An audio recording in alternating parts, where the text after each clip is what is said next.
Assalamualaikum warahmatullahi wabarakatuh.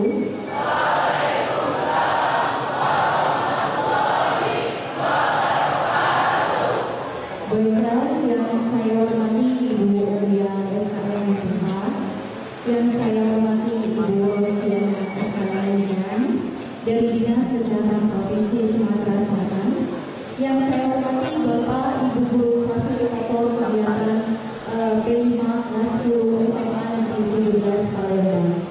Puji syukur kehadirat Allah Subhanahu wa Ta'ala karena atas berkat rahmat dan ridhonya kita masih dapat berkumpul di aula SMA Negeri 17 Palembang dalam untuk mendengarkan pemaparan kontekstualisasi P5 dengan tema bangunan jiwa dan raganya dengan topik jiwa muda raga sehat, eksplorasi potensi dengan pola hidup seimbang.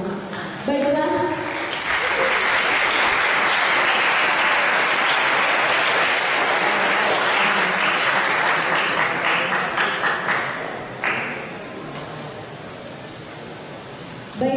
marilah kita sama-sama buka acara pada siang hari ini dengan sama-sama melafazkan basmalah.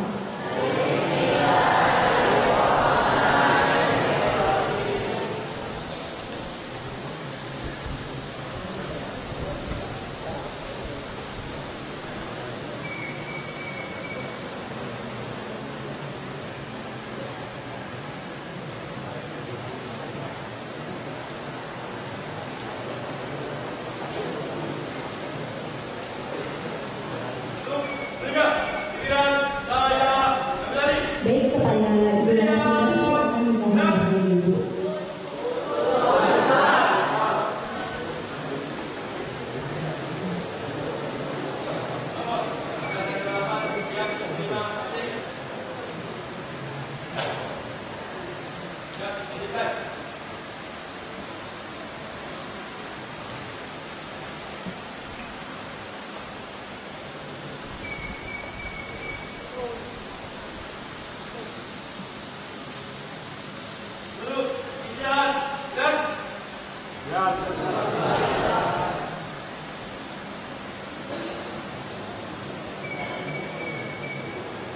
Baik, kepada narasumber silakan duduk kembali Ibu.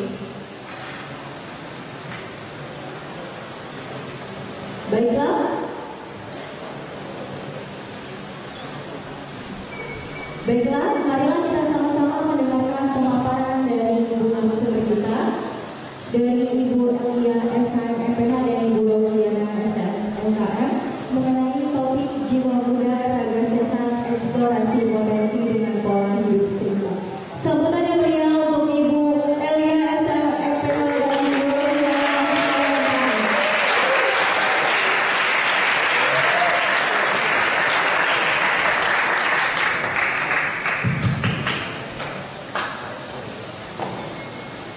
Assalamualaikum warahmatullahi wabarakatuh.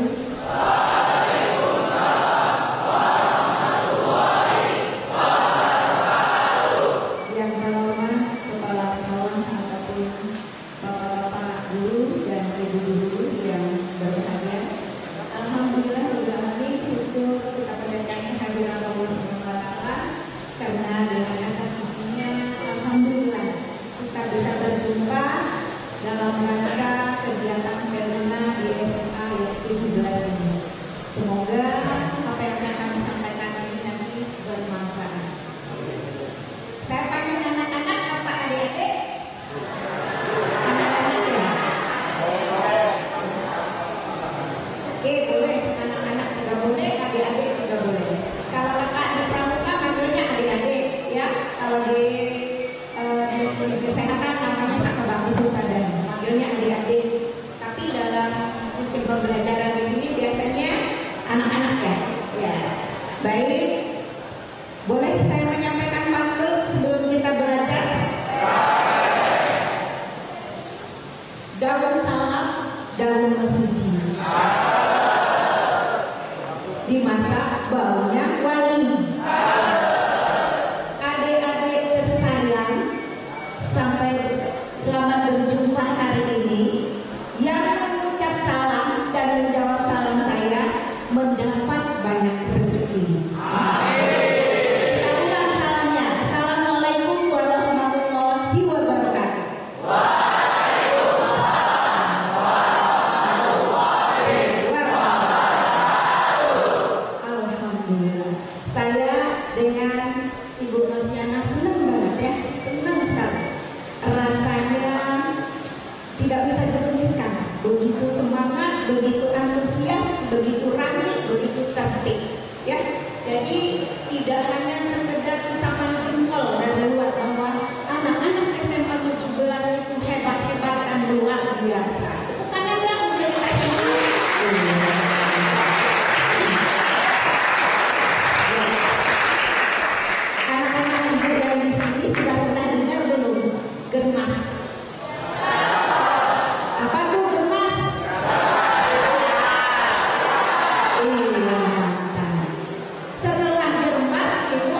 dalam pola hidup sehat itu penerapan dari PHBS. Siapa yang ingat PHBS tadi apa? Perilaku hidup bersih dan sehat. Yes, sebelum kita lanjut, kalian sudah kenal belum dengan ibu? Siapa tadi namanya? Oh ya, bagus. Ibu yang satunya lagi siapa? Ibu Rusiana. Kalau di kantor ibu manggilnya Bu Aan. Iya. Aan. Ya. Baik teman-teman, anak-anak semuanya kita lanjutkan silakan Bu. Ya. Ini sekedar informasi untuk ibu ya. Ya. Mudah-mudahan anak-anak ibu yang di sini nanti semua lebih hebat dari kami ya. Amin. Siapa yang tidak bersemangat hari ini? Siapa yang tidak bersemangat hari ini? Nah, itu sebelum mulai ibu tes dulu ya. Tolong dengarkan clue-nya, ya. Tolong dengarkan clue-nya. Ya. Kalau ibu katakan selamat pagi, tepuk tangannya 1 kali. Kalau selamat siang, tepuk tangannya 2 kali. Selamat sore, selamat malam, iya. Paham? Itu lagi clue-nya. Selamat pagi, tepuk tangannya 1 kali. Selamat siang, 2 kali. Selamat sore, selamat malam. Kita coba sekarang ya. Selamat malam itu dia, ya. Kita akan uji konsentrasi. Yuk, kita mulai ya. Perhatikan ya. Halo, yang di ujung siap? Yang di ujung? Mana? Kita coba ya. Selamat pagi. Selamat malam. Berarti belum konsentrasi. Kita coba lagi. Selamat pagi. Selamat siang. Selamat pagi. Malam. Hampir. Tapi sudah 98%. Ya, tinggal 2%. Tapi sudah bisa kita lanjut. Yuk, lanjut. Anak-anak, kalian tahu adanya perubahan pola penyakit, ya? Perubahan pola penyakit ini sangat menyedihkan. Apa sebabnya? Tadi disampaikan apa sebab paling utama adalah perilaku yang tidak sehat. Anak-anak tahu tidak kalau sekarang banyak anak-anak muda remaja yang usianya masih belasan sudah terkena hipertensi. Tahu? Kalian tahu tidak anak-anak yang muda sekarang sudah kena penyakit ginjal? Kalian tahu tidak anak-anak sekarang sudah kena penyakit diabetes atau DM, ya? Diabetes.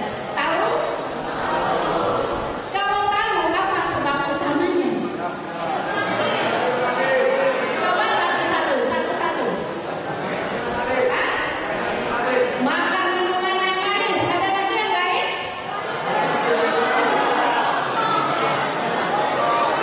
Iya. Kurang aktivitas, kurang gerak. Kalau kita makannya banyak, makan apapun, kalau aktivitas kita seimbang, yang masuk dan yang keluar seimbang, tentunya insya Allah kita akan terhindar dari penyakit-penyakit yang disebabkan oleh gaya hidup, ya. Penyakit bukan akibat infeksi, tapi akibat perilaku. Perilakunya apa? Salah satunya sering makan makanan yang salah satu contohnya mana? Ini. Apa lagi? Ya. Karena sekarang anak-anak ini, ya, anak-anak yang sekarang, anak ibu ya, kurang makan sayur dan buah. Maunya cuma yang enak-enak, yang sedap. Salah satunya apa? Mie goreng.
malas bergerak. Apa-apa sekarang mau naik kendaraan. Apalagi sekarang semuanya bisa GoFood. Tinggal buka aplikasi, barangnya sudah nyampe ya. Ini adalah salah satu sebab. Yang kedua, apa yang kedua? Rokok. Ya, mudah-mudahan anak-anak ibu yang ada di sini tidak ada yang merokok. Ada yang merokok? Bukan. Karena memang rokok itu tidak ada manfaatnya, ya, betul-betul tidak ada manfaatnya. Ya, ya, anak-anak bisa lihat dan bisa dilihat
25. Jadi dikalikan saja ya, biar serangannya terjaga dengan baik.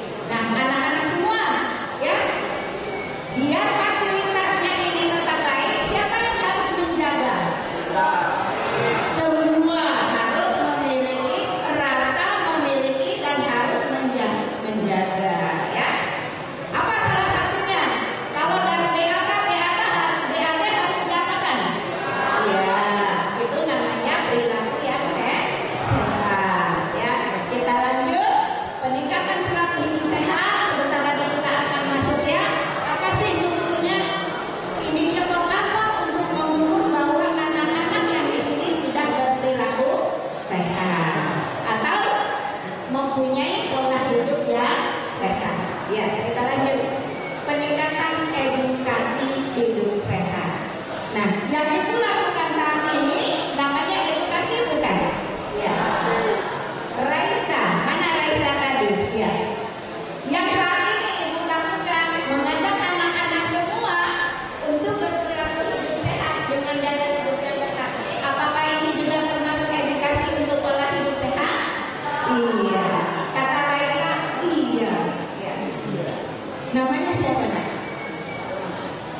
Ya, kita lanjut.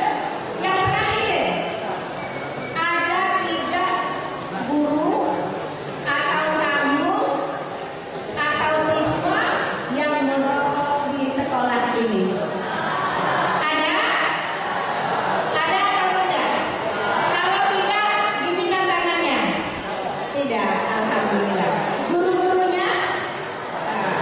Bagus, alhamdulillah. Berarti sudah komitmen antara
Oke, jadi pertama itu meningkatkan kesehatan untuk para siswa, 2 meningkatkan kehadiran, 3 meningkatkan prestasi akademik, 4 menciptakan lingkungan sekolah yang sehat dan bersih.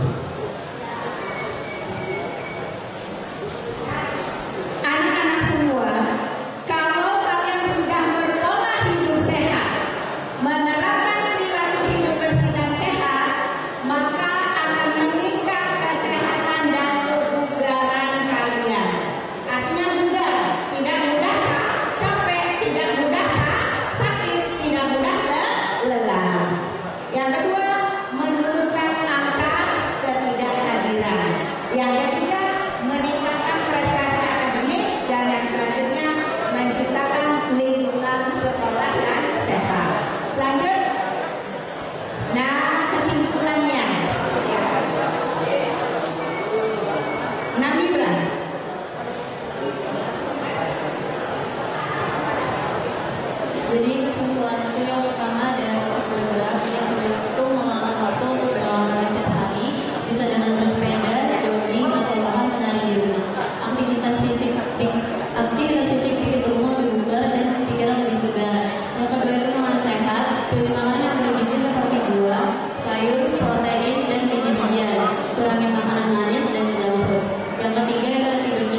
yang kita konsumsi nanti akan mengakibatkan menjadi apa? Diabetes, apalagi hipertensi. Ya, umur 18 tahun sudah ada yang cuci ginjal. Ada pada mau begitu? Nggak mau. Jadi mulai sekarang apa yang disampaikan Bu Elia tadi diterapkan baik di sekolah maupun di rumah. Saya yakin adik-adik yang cowok-cowok panas-panas ya, pulang sekolah mampir ke Indomaret depan. Apa yang dibeli? Apa yang dibeli? Mending kalau es doang. Ya bener es, benar yang beli teh pucuk. Teh pucuk, kemudian apa lagi? New green tea. Woi, maknya itu ya kalau siang-siang tadi. Padahal next boleh Bapak? Next boleh? Next lagi? Next lagi? Nah, padahal konsumsi gula, garam, dan lemak itu sebenarnya harus dibatasi. Kalau tidak dibatasi, apa akibatnya tadi? Obesitas, diabetes, sudah cuci darah. Jadi mulai sekarang kalau capek, panas-panas, yang dibeli apa? Yang dibeli apa? Air putih dingin gak apa-apa, es gak apa-apa, atau es jeruk yang bener-bener dalam jeruk asli, jeruk peras. Jadi jangan lagi minum, dengar ya, jangan lagi minum Thai tea, fruity, yang tea itu kita nggak tahu kadar gula dan garamnya. Kalau dilihat di sini, yang diperbolehkan dikonsumsi sehari itu apa? Hanya 4 sendok gula, ya, 1 sendok teh garam, dan 5 sendok teh lemak. Coba dihitung-hitung apa yang sudah dikonsumsi dari pagi tadi. Sudah ada yang makan gorengan 5? Ada? Ada yang sudah minum putih 2 botol, teh pucuk, teh gelas, teh itu? Ada yang minum boba? Thai tea sudah ada? Nah. Kemudian apa lagi tadi? Ada yang sudah minum makan mie gelas? Atau mie goreng di kantin? Lihat, tidak apa. Yang dibolehkan hanya 1 sendok teh garam, 4 sendok teh gula, ya, dan 5 sendok teh lemak. Kelebihan yang dikonsumsi dan kurang aktivitas fisik akan mengakibatkan obesitas, ya, sakit ginjal, cuci darah, dan juga diabetes. Ya, ingat ya adik-adik ya. Lanjut. Nah, terus satu lagi, SMA 17, adik-adiknya harus pintar-pintar. Kakak di sini kasih informasi ke kalian, walaupun saya tidak ikut mengedukasi pada saat aksi bergizi. Jadi kita semua harus pintar. Punya makanan? Ini punya makanan? Nah, ini makanan kan? Taruhlah ini apa ya?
karbohidrat. 3 sampai 4 porsi dari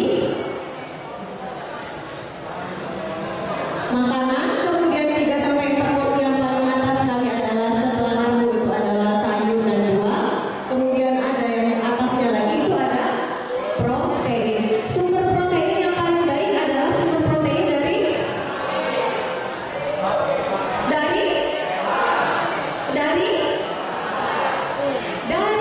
hewani. Apa yang pertama? Ikan, telur, daging, ayam, susu itu hanya pelengkap. Jadi makan makanan yang benar-benar mulai dari nasi ya atau sumber karbo, kemudian sayur dan buah, tadi juga sudah disampaikan Bu Alia kenapa kita mau sayur dan buah, dan protein hewani. Ada di sini yang nggak suka ikan? Ada di sini yang nggak suka ikan? Mungkin nggak suka ikan, ya?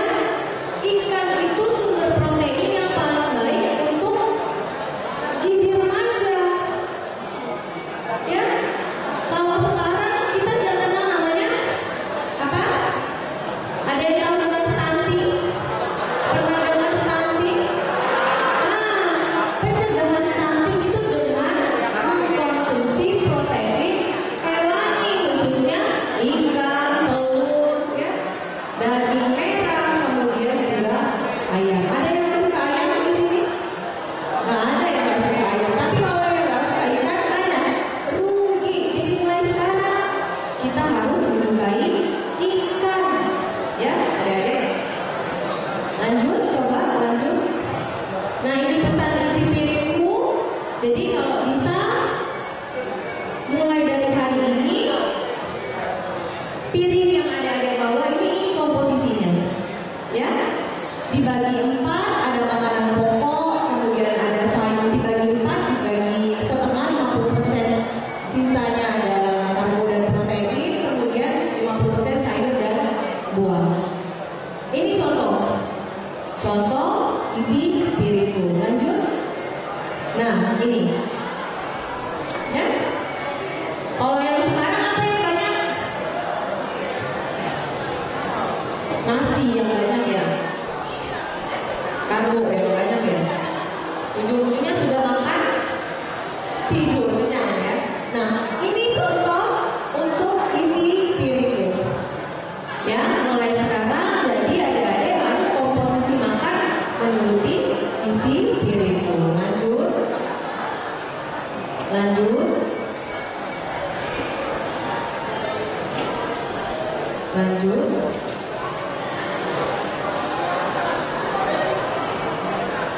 Prinsip makanan remaja sesuai dengan pesan gizi seimbang yang pertama adalah beraneka ragam. Jadi jangan lagi pilih-pilih makanan ya, terutama yang cewek-cewek. Ya, jangan lagi pilih-pilih makanan. Kemudian yang kedua adalah perhatikan aktivitas fisik, ya.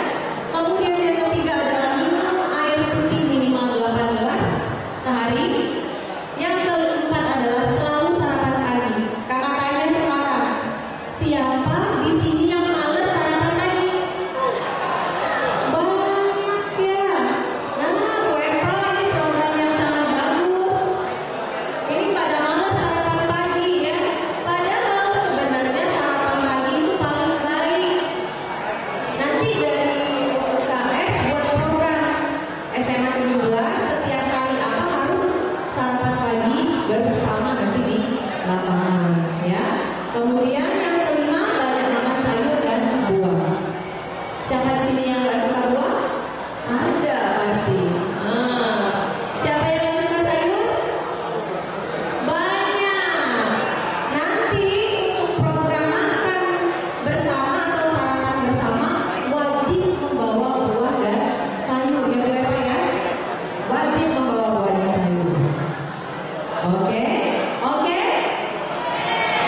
ya. Kita ketahui sudah dari survei bahwa ada yang namanya remaja putri anemia 32%, ya, dari data. Kalau anemia, ya, lanjut aja Pak. Ini lanjut aja dulu. Nah, ini dampak anemia. Kalau ketemu remaja putri, khususnya remaja putri, kenapa? Karena anemia ini putri punya siklus menstruasi, ya. Jadi memang berdampak rata-rata itu pada remaja putri, bukan tidak terjadi pada laki-laki, tapi lebih banyak ke remaja putri. Jadi nanti ada 5 L: lelah, lesu, letih. Siapa di sini yang suka lelah, lesu, letih? Harus dicek dulu, ya, hemoglobinnya. Kalau hemoglobinnya di bawah 12 untuk remaja putri, itu berarti anemia. Nah, kalau anemia dampaknya banyak sekali, ya adik. Kalau kita remaja putri sudah anemia, ya, nanti pada saat hamil dan melahirkan itu lebih beresiko anemia. Ibu hamil dengan yang anemia akan melahirkan bayi dengan berat badan lahir rendah.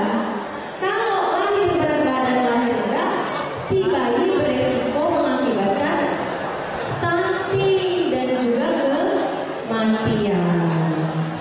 Ya, makanya kenapa sebenarnya setiap minggu kita disuruh minum tablet tambah darah. Diminum nggak? Diminum nggak? Berapa hari minum? Laki-laki nggak dapat, perempuan diminum nggak tablet tambah darahnya? Harus diminum. Mau nanti jadi itu ibu hamil yang anemia. Mau nanti jadi ibu hamil yang melahirkan bayi berat badan lahir rendah atau melahirkan bayi yang beresiko dengan stunting. Ya, itu tablet dikasih gratis 1 minggu 1 tablet yang harus diminum. Jadi harus diminum 1 tablet per minggu. Idealnya satu remaja mendapat 56 tablet dalam 1 bulan. Nanti gunanya buat apa? Jangka pendeknya nanti biar nggak lemas, letih, lesu, udah mengantuk, sulit konsentrasi, sering pusing. Kalau yang pacaran sering keulangan UKS mana? Ada? Yang pacaran, kalau pacaran keulangan UKS ada? Pura-pura pingsan. Dicek nanti teman-teman puskesmas sosial datang akan cek HB adik-adik semua, ya. Kalau HB-nya di bawah 12 itu berarti tidak normal. Kalau tidak normal perlakuannya nanti beda lagi, ya. Mulai sekarang harus diminum, ya, tablet tambah darahnya, ya. Nanti dibuat aksi bergizi untuk pengawasan pemberian tablet tambah darah. Lanjut, lanjut, lanjut aja Pak. Nah, gejala anemia itu yang paling tampak tuh seperti ini. Kucel, ya, pada remaja karena kita ada siklus menstruasi tadi. Kemudian lidahnya kasar, sakit kepala, kukunya udah rapuh. Ada yang kukunya yang udah rapuh? Nah, kemudian hilang konsentrasi dan sakit kepala. Ada yang sering gigit-gigit ujung pena? Nah, itu juga bisa jadi salah satu gejala anemia, ya. Ada yang suka gigit-gigit batu es? Nah, lanjut. Oke, lanjut. Lanjut. Pencegahan